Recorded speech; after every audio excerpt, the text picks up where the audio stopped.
জঙ্গলের দিকে তাকায়া দেখে জঙ্গলের ভিতরে একটা বাঘ দেখা যায়। আল্লাহর বান্দা ওই বাঘটাকে যখন ইশারা দিছে, বাঘটা আল্লাহর বান্দার কাছে চলে আসছে।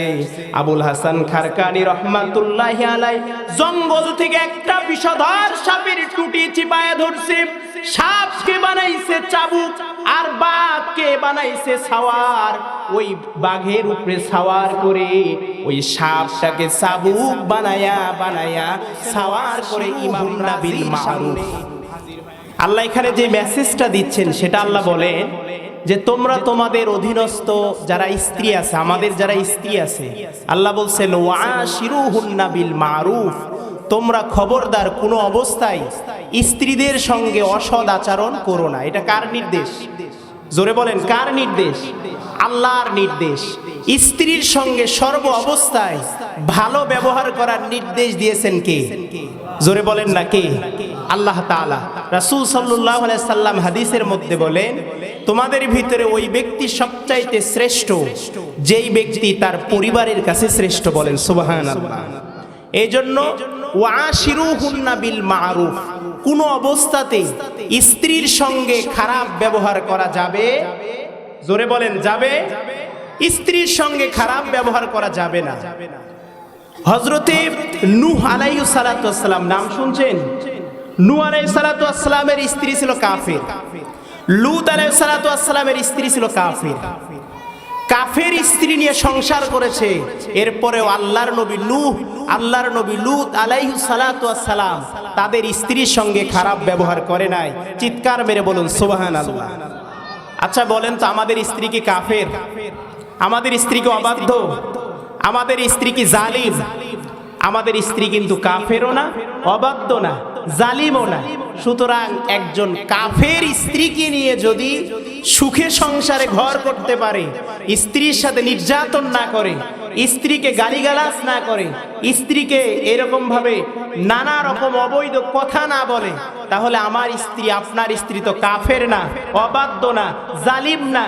সুতরাং আমি আর আপনি কোনো অবস্থাতেই স্ত্রীর সঙ্গে খারাপ ব্যবহার করতে পারবো? আল্লাহ বলছেন ওয়াশিরুহুন্না বিল মারুফ, তোমরা তোমাদের স্ত্রীদের সঙ্গে সৎ ব্যবহার করো। কার নির্দেশ? জোরে বলেন না, কার নির্দেশ? রাসূলুল্লাহ সাল্লাল্লাহু আলাইহি ওয়াসাল্লাম তিনি কেমন ছিলেন, স্ত্রীদের সঙ্গে কেমন ব্যবহার করেছেন, মা আয়েশা সিদ্দিকা রাদিয়াল্লাহু তাআলা আনহা বর্ণনা করেন, আল্লাহর নবী যখন বাহিরে কাজ করে বাড়িতে ফিরে আসতেন, বিশ্ব নবী রহমাতাল লিল আলামিন বাড়িতে ফিরে আসার পরে যদি কখনো দেখতেন আল্লাহর নবীর স্ত্রীদের জন্য কাজ এখনো শেষ হয় নাই, বিশ্ব নবীর স্ত্রীদের খাবার তৈরির কাজ এখনো শেষ হয় নাই, মা আয়েশা সিদ্দিকা রাদিয়াল্লাহু তাআলা আনহা বর্ণনা করেন, এই কাজ, খাবার তৈরির কাজ শেষ হয় নাই। এই জন্য আমার নবী, আমার প্রিয় স্বামী হযরত মুহাম্মদুর রাসূলুল্লাহ সাল্লাল্লাহু আলাইহি ওয়াসাল্লাম কোনদিন স্ত্রীকে কটু কোনো কথা বলেন নাই। বলেন সুবহানাল্লাহ। কোনো কটু কথা বলেন নাই, রাগান্বিত হন নাই, বরংস বিশ্ব নবী রহমাতাল লিল আলামিন, দয়ার নবী, মায়ার নবী হযরতে মুহাম্মদুর রাসূলুল্লাহ সাল্লাল্লাহু আলাইহি ওয়াসাল্লাম তিনি নিজ হাতে স্ত্রীদের সঙ্গে বাড়ির কাজ করেছেন। সুবহানাল্লাহ। আর আমরা কি করি? তরকারিতে যদি একটু লবণ কম হয়, স্ত্রীকে এমন অকথ্য ভাষায় গালিগালাজ করি, কথা বলেন ঠিক কিনা? শুধু তাই নয়, এমন ভাবে স্ত্রীকে প্রহার করি, এমন ভাবে স্ত্রীর প্রতি নির্যাতন করি যে স্ত্রীকে আর হাসপাতাল নেওয়া ছাড়া বুদ্ধি থাকে না। কথা বলেন ঠিক কিনা? আমি তো আমার ভাষায় বলতে চাই, যারা কথায় কথায় বউ পিটায়, যারা স্ত্রীদের সাথে খারাপ ব্যবহার করে, এরা সমাজের মধ্যে পুরুষ নামে কলঙ্ক। কথা বলেন ঠিক কিনা?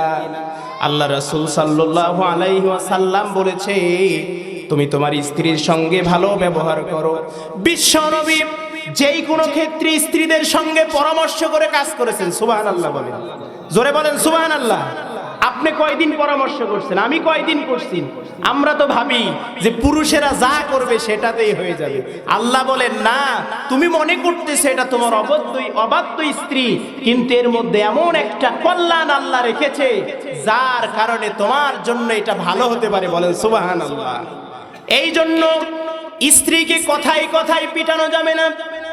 একজন অবাধ্য স্ত্রীকে নিয়ে যদি একজন স্বামী ঘর সংসার করতে পারে, আল্লাহর নবী হাদিসের মধ্যে বর্ণনা করেছেন এমনও হতে পারে অবাধ্য স্ত্রীকে পোষার কারণে আল্লাহ পাক তার কপালে জান্নাতের টিকিট দিয়ে দিবে। বলেন সুবহানাল্লাহ।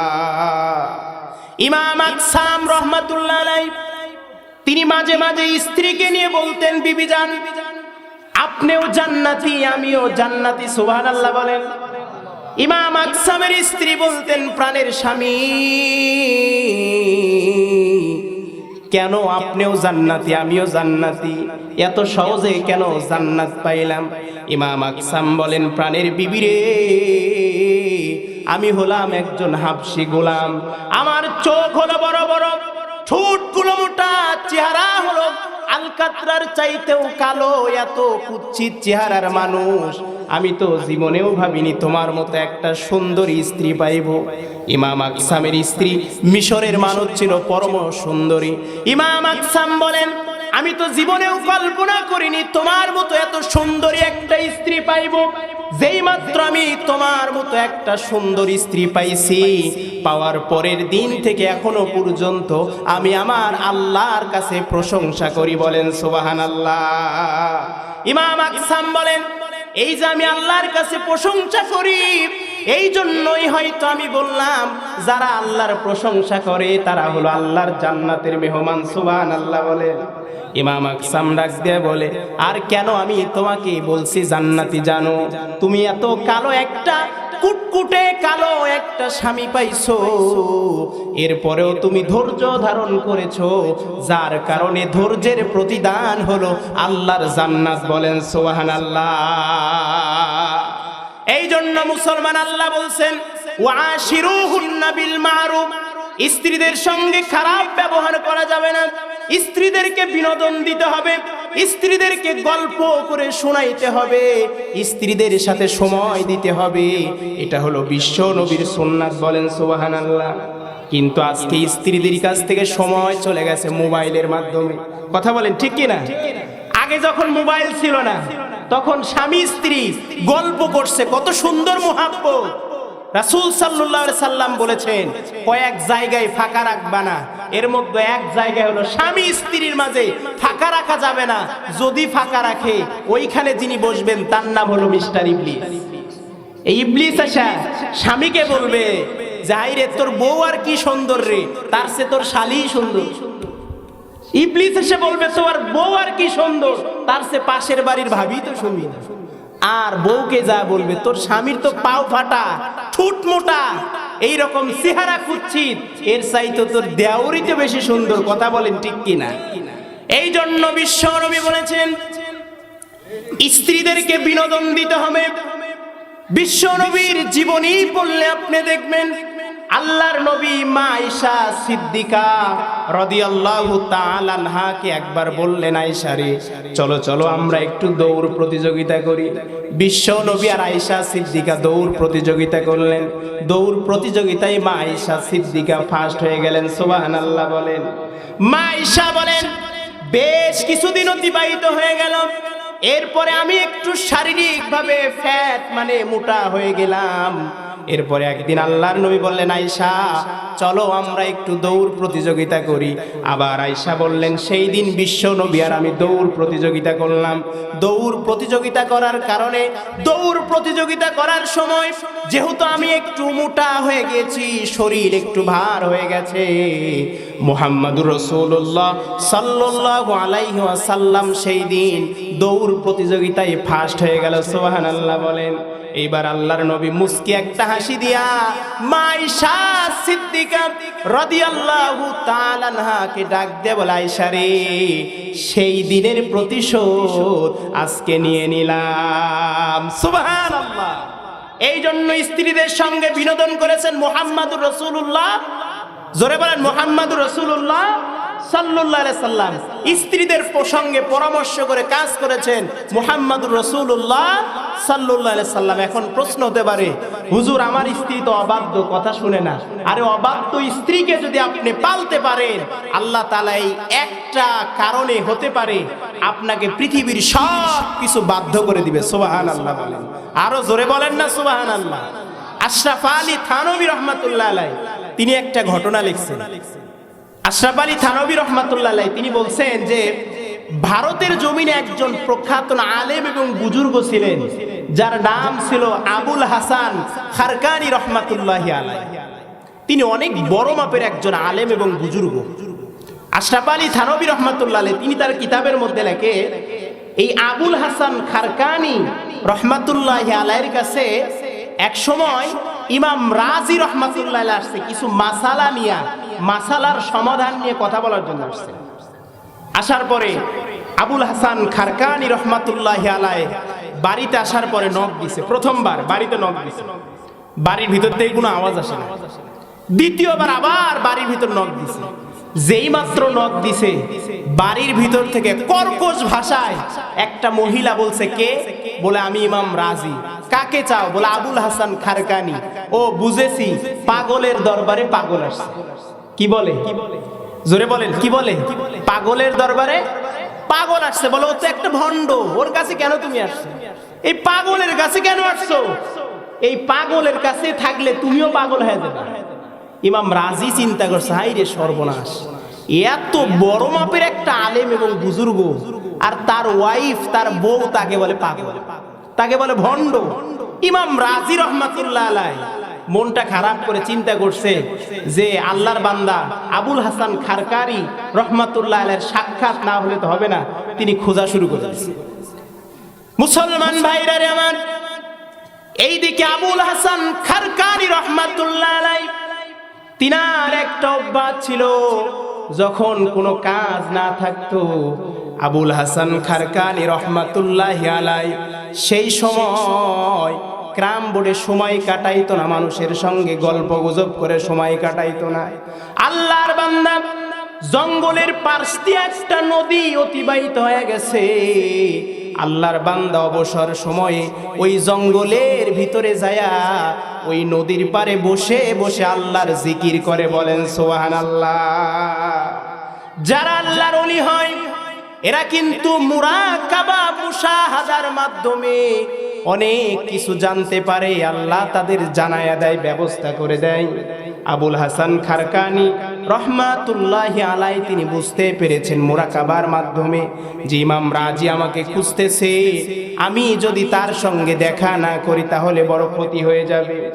এই জন্য আবুল হাসান খারকানি রহমাতুল্লাহি আলাইহি তিনি নামাজরত অবস্থা নামাজ শেষ করে মুরাকাবা মুশাহাদার মাধ্যমে যখন জানতে পেরেছে, এমন সময় আবুল হাসান খারকানি জঙ্গলের দিকে তাকায়া দেখে জঙ্গলের ভিতরে একটা বাঘ দেখা যায়। আল্লাহর বান্দা ওই বাঘটাকে যখন ইশারা দিছে, বাঘটা আল্লাহর বান্দার কাছে চলে আসছে।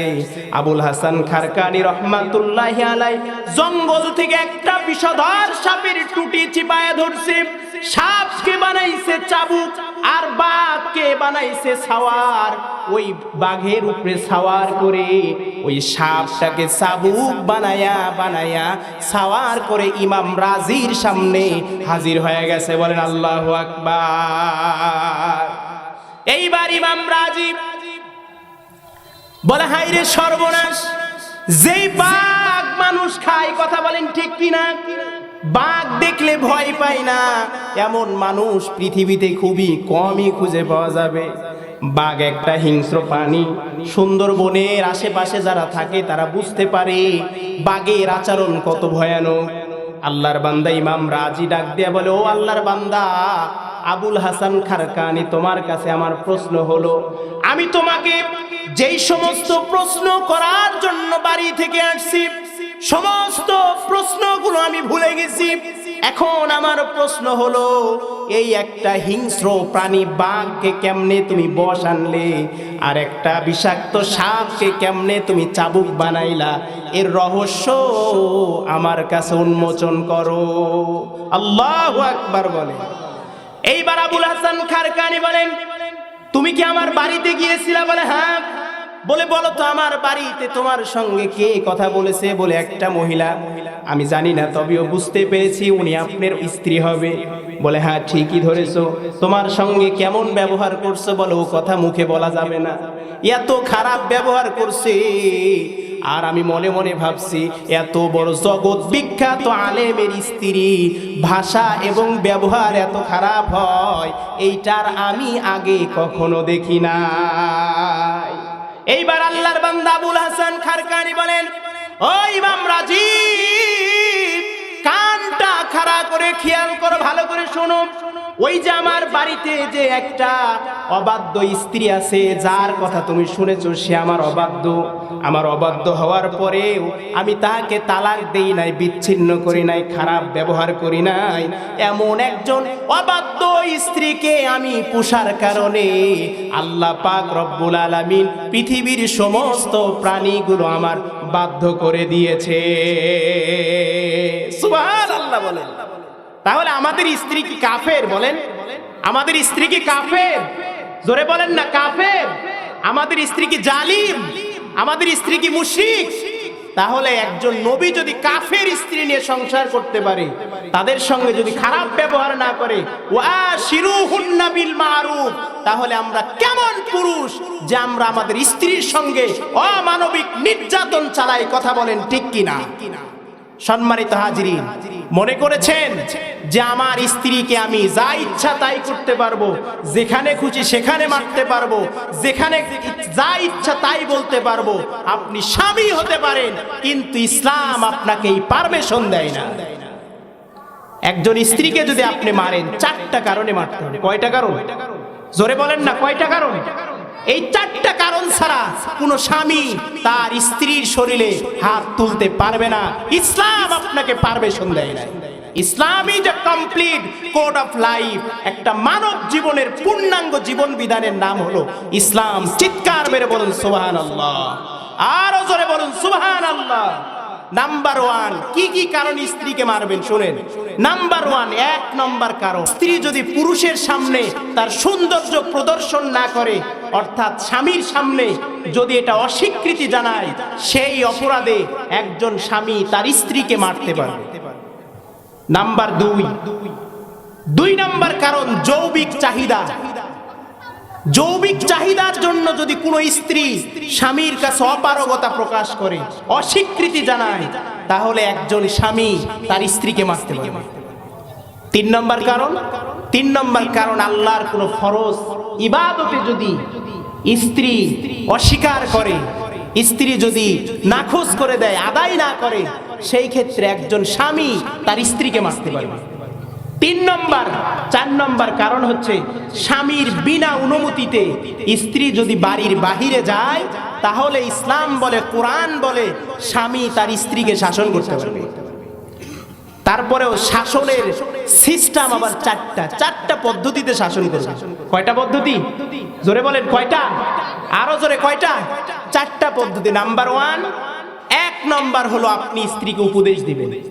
1 নম্বর, আগে মারা যাবে না। 1 নম্বর উপদেশ দেওয়া।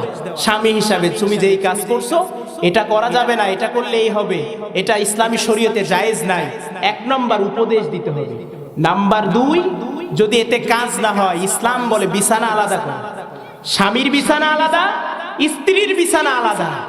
এতেও যদি কাজ না হয়, এরপরে ইসলাম বলে 3 নম্বর, মারতে পারবা, তবে শর্ত আছে।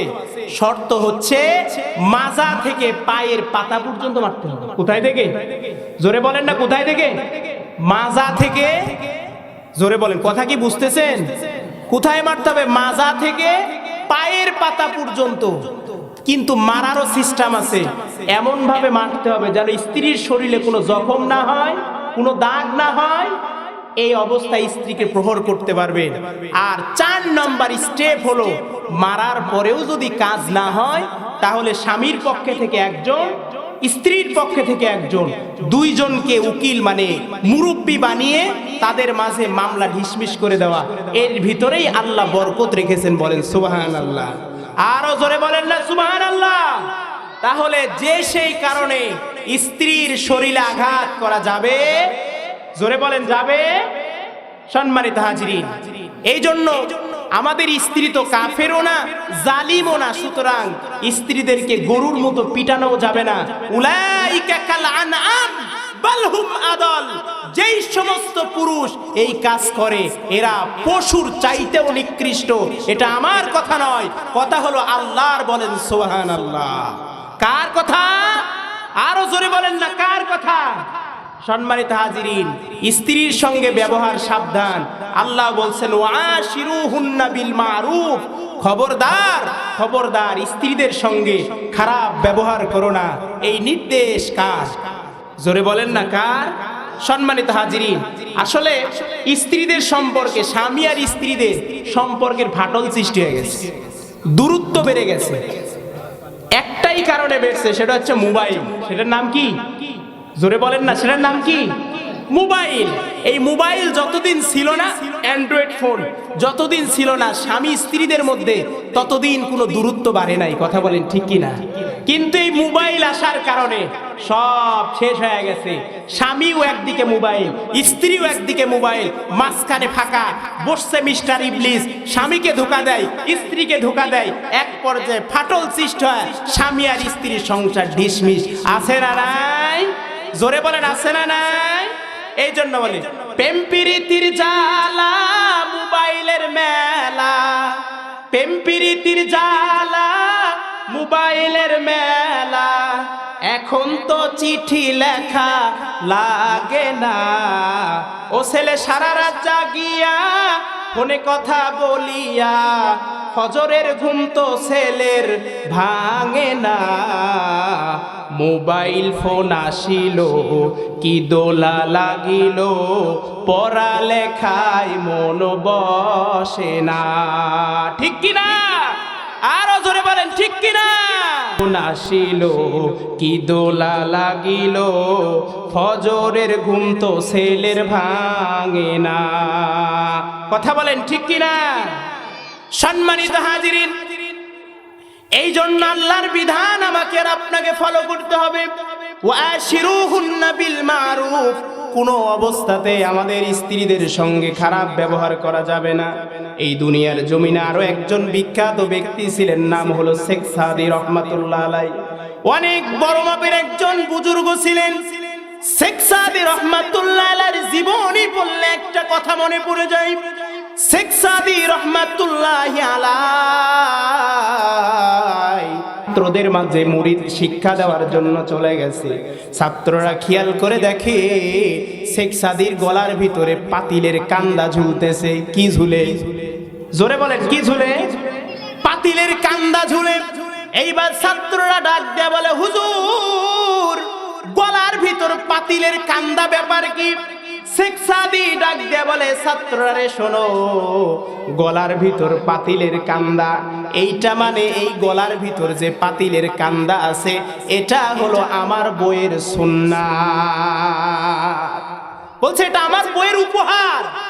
ছাত্ররা বললেন কি ব্যাপার, আপনার বউ আর জায়গা পাইল না, মাটির পাতিলের কান্দা আপনার গলার ভিতর উপহার দিল, ব্যাপারটা কি?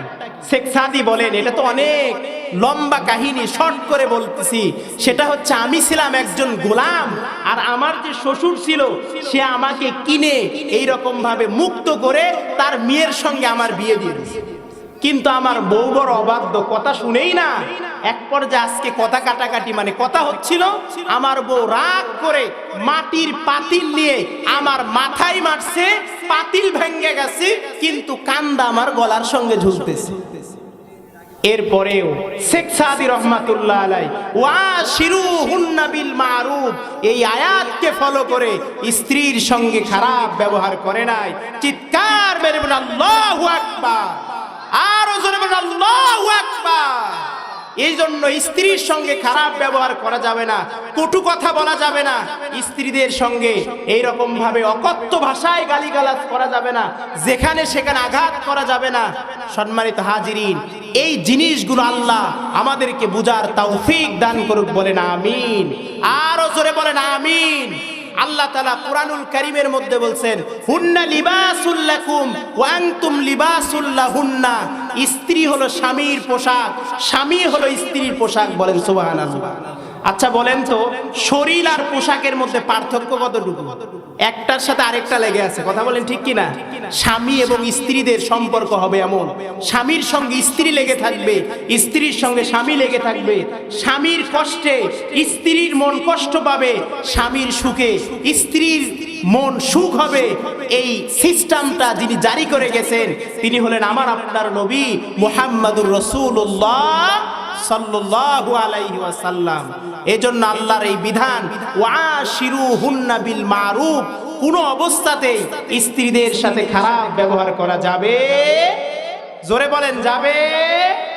সম্মানিত হাজিরিন, আল্লাহর নবীর জীবনী যদি আপনি খুলে দেখেন, বিশ্ব নবীর প্রথম স্ত্রীর নাম ছিল খাদিজাতুল কুবরা রাদিয়াল্লাহু তাআলা আনহা। আল্লাহর নবীর স্ত্রী খাদিজাতুল কুবরা দুনিয়া থেকে বিদায় হয়ে চলে গেছে। এরপরেও বিশ্ব নবী যতদিন পর্যন্ত দুনিয়াতে ছিলেন, আল্লাহর নবীর বাড়িতে যদি কোনো খাবার, ভালো কোনো খাবারের আয়োজন করা হয়, বিশ্ব নবীর কাছে যদি কোনো ছাগল হাদিয়া দেওয়া হয়, আল্লাহর নবী ওই খাবার আর ওই ছাগলটা জবাই করার পরে বিশ্ব নবী সাহাবীদের বলতেন, সাহাবীরা রে, তোমরা এই হাদিয়াটুকু আমার স্ত্রী খাদিজার বান্ধবীর বাড়ি খুঁজে খুঁজে তাদের বাড়িতে পৌঁছায়া দাও, বলেন সুবহানাল্লাহ। এই জন্য মুসলমান, আল্লাহর বিধান ওয়াশিরুহুন্না বিল মারুফ, আমরা যারা স্ত্রীর সঙ্গে খারাপ ব্যবহার করেছি, অযথা স্ত্রীদেরকে পিটাইছি, এমন পুরুষ আছে স্ত্রীদেরকে এমন পিটান দিছে, পিটানের চোটে স্ত্রীদেরকে শেরপুর থেকে বগুড়া মেডিকেলে ভর্তি করেছে, আছে না নাই? আর এই কাজ করা যাবে? জোরে বলেন, এই কাজ আর করা যাবে? আরো জোরে বলেন না, যাবে? এই কাজ আর করা যাবে না, স্ত্রীদেরকে পিটানো যাবে না, স্ত্রীর সঙ্গে ভালো ব্যবহার করতে হবে। আমি আমার মা বোনদের বলে যেতে চাই, স্বামীর সঙ্গেও ভালো ব্যবহার করা দরকার, কথা বলেন ঠিক কিনা?